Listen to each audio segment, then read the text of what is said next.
we are under the impression that Rodriguez was once an employee of an engineering firm in that building who had been let go back in 2007, more than 2 years ago. However, at this point, the motive of the shooting is technically unclear to us. This suspect was married back in the day. His mother-in-law is joining us now, and she has asked us not to use her name because in the middle of all of this, she wants to keep her privacy as much as she can. And ma'am, I certainly appreciate it. Thank you. Are you with us? Yes. Tell me a bit about your former son-in-law. Tell you what? What do you want to know? Did he have violent tendencies that you knew about? Well, he was a little unpredictable person. Very jealous. He will imagine things sometimes. He would imagine things like what? Yes, like for example, people are after me. People are looking after me, and they hate me, and I know. And he will come to inside the house, and he will say, "You were saying something about me. You don't like me." Huh? So he was a bit paranoid. Yes, very, very, very. And he was under medication. He was under medication. What for? What? Yeah, for something for the control of the brain. For control of the brain? Do you mean for depression, or what do you mean? He needed some medication. I don't know exactly what it was. But it was medication that affected his mind. Yeah, to help his mind. Did he have had he been diagnosed by a doctor as having some sort of mental condition or mental instability? For what I understand, if I am not mistaken, they had him in a mental place about 6 months ago. Where was that?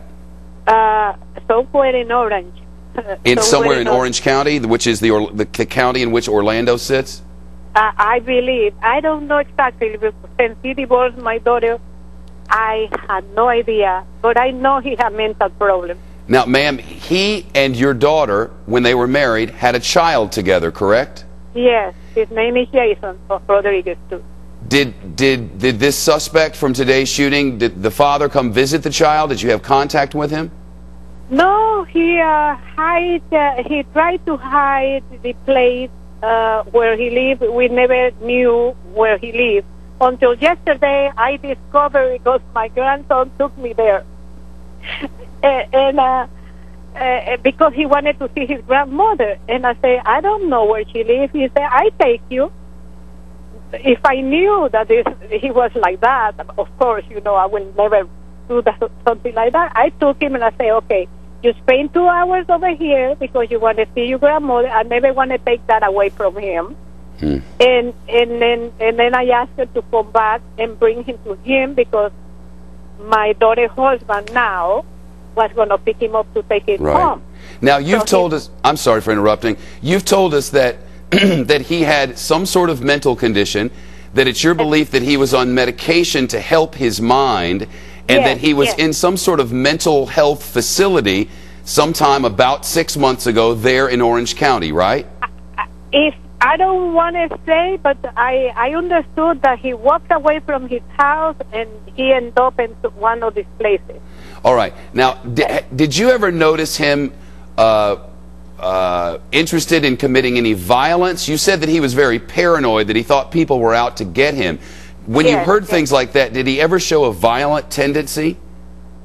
Well, even after he divorced my daughter, he will call my daughter and he will say, I know, but I think he was thinking it was us. I know that everybody's against him because in my job, everybody's against him. He couldn't hold a job because everybody was against him, everywhere. So people just didn't like him? No, or maybe fear him, or maybe got tired of whatever his way. Ma'am, he worked at this building in downtown Orlando a couple of years ago. What were the circumstances surrounding his dismissal from that job? He been divorced with my daughter for about 3 years, so I have no idea what happened after that. But I know that previously to that, he worked and he couldn't. they were asking him to get another degree or something because he's an engineer. He's an engineer. Yes. And he couldn't cope with anything. He's jealousy insane. My daughter couldn't even talk to anybody without being accused of sleeping with him. Was your daughter ever afraid of him? Oh yeah, she was just like she couldn't even go to the store. She had to go walk with her face down because if she looked at anybody, that was it. I know what you're doing, and when I go home to work, you go with him, and I know this. He was crazy. He was crazy. He was crazy. We're speaking with the mother-in-law, the former mother-in-law of the suspect in the Orlando shooting. Ma'am, had police ever had contact with him? Had he ever had problems with the law? No, that I know. I was tempted to call many times when he was mistreating my daughter, but my daughter never allowed me. You were tempted to call. I'm sorry. You were tempted to call the police when you said he was mistreating your daughter. Explain to me how he would mistreat your daughter, the mother, by the way, of his child. Yeah, when my daughter got here, they used to live in an apartment nearby. And my daughter got here one night. I knew that she was crying all the time. When I used to go visit her, she would stay locked up in the room. He will not let her come out because he had to stay with her. You know, it was kind of weird, you know. Yeah. So anyway, one night my daughter came over here. He threw everything in the street in front of my neighbor, and she had bruises all over. He threw everything into the street? What was that again? And all her clothes and all these beautiful capo de monte, the things that I used to give him, the pictures of the baby in the street, you know. Just threw it out in the street? Yeah, in the street. And then I told my daughter, just come in. You know, she came with the kids. 2 kids. And I'm surprised, you know. And I say, wow, you know. And I said, well, honey, come in. So she stayed with me. She had bruises all over. I was going to call the police. She didn't let me. And I said, Nashby, the man has mistreated you. How could you let something like that? Well, I don't know, Mommy. I don't know. Please don't do it, you know. She was worried about her son, wasn't she? Yeah, she begged me not to do it. So what happened, I built a room in the back for her, so she will have a private room. We didn't have enough room for everybody, you know. So she and her son moved in with you? No, the 2 kids stay with me. All of them, they stay with me. Mm-hmm. And then she has her own room in the back. But about 3 months later, he kept begging, and please give me a chance. I'm going to take angry management. I'm going to be good, and I will move. And I said, no, Nashby, please. A man that hit a woman will hit it again. I said, please don't do that. Please, man. She begged me, and she convinced me. 5 years later, almost 5 years, the man is staying in my house, didn't help me, nasty with me.